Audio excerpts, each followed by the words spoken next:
Start परिच्छेद.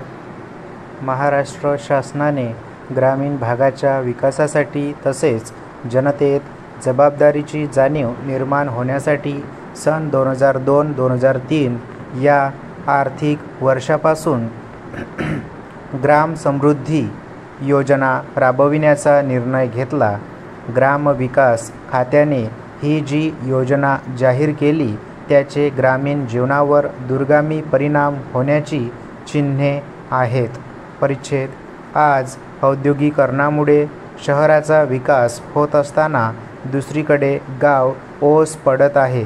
गावाची अवस्था क्षीण होत आहे. काही गावात नेतृत्वाच्या प्रभावाने काही उपक्रम राबविण्याचा प्रयत्न होत आहे, मात्र दुसरीकडे बहुतांशी गावाची स्थिती मरगळल्यासारखी झाली आहे. भारत हा खेड्यांनी नटलेला देश आहे. गावात देशातील एकूण लोकसंख्येच्या 70% जनता राहते.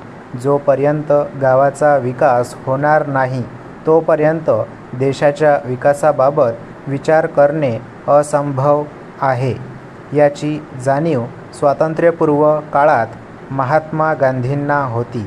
म्हणून महात्मा गांधीजींनी ग्राम स्वराज्य ही कल्पना मांडली. गाव स्वयंपूर्ण व स्वावलंबी बनविण्यावर भर दिला.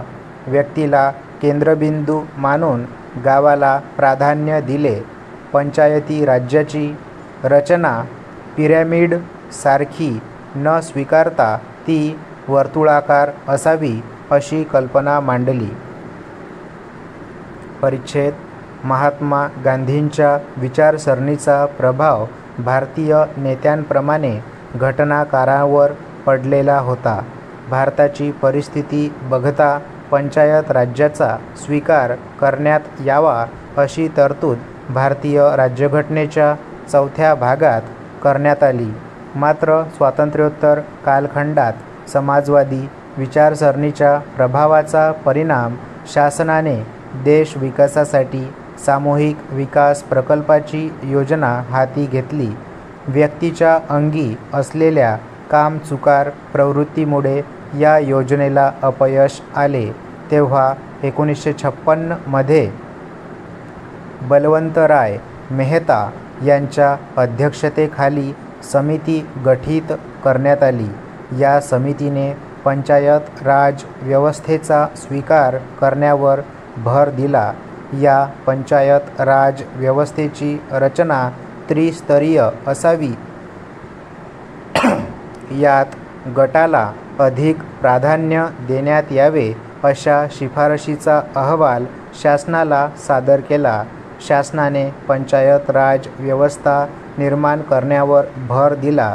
स्थानिक स्वराज्य संस्था हा विषय राज्यसूचित असल्यामुळे त्याबाबत निर्णय घेण्याचा अधिकार राज्यांना प्राप्त झाला.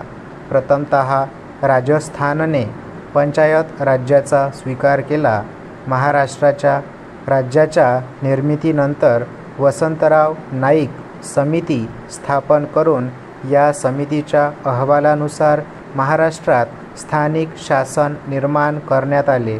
मात्र गेल्या 43 वर्षाचा इतिहास बघता गावाचा म्हणावा तसा विकास झाला नाही. 1992ला शासनाने 73वी घटना दुरुस्ती करून सत्तेच्या विकेंद्रीकरणावर भर देऊन 9 प्रशासकीय विभागाच्या सुमारे 125 योजना जिल्हा परिषदेकडे हस्तांतरित केल्या. स्टॉप.